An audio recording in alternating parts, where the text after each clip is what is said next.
Washington, Reuters, U.S.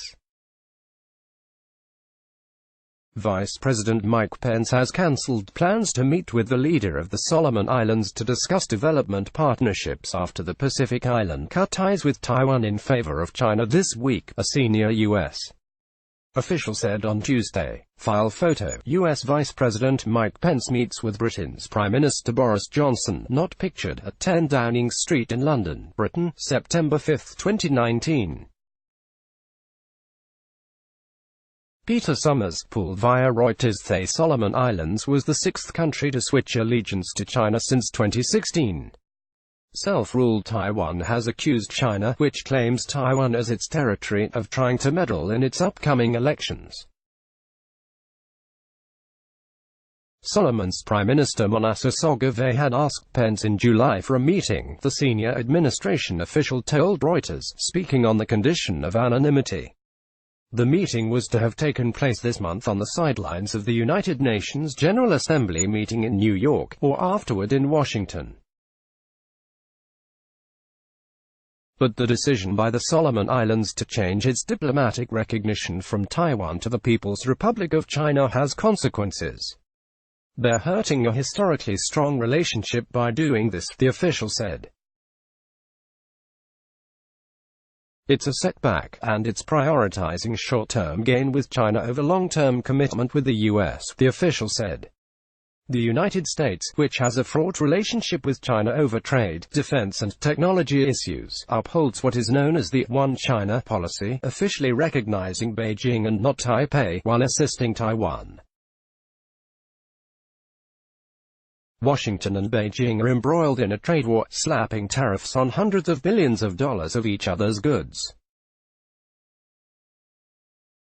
The United States is also pushing to restrict Chinese state-owned telecom companies over concerns about espionage, allegations rejected by China.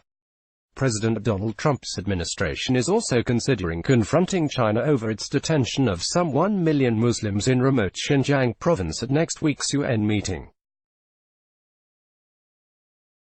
Pence has criticized China for what he calls debt trap lending practices to small countries, pushing them into debt and compromising the sovereignty. China denies those charges.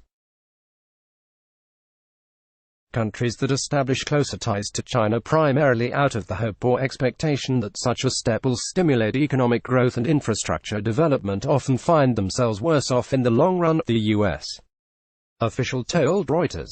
After the Solomon Islands decision, Taiwan has formal relations with only 16 countries, many of them small, less developed nations in Central America and the Pacific.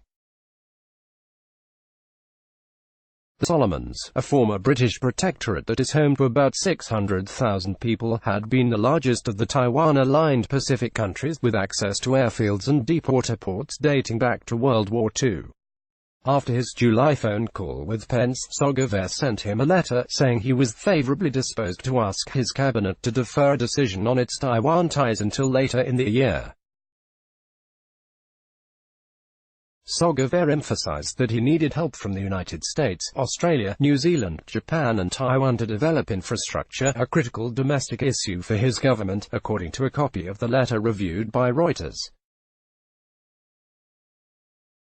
File photo: Solomon Islands Prime Minister Manasseh Sogavare addresses the United Nations General Assembly in the Manhattan borough of New York, U.S., September 23, 2016.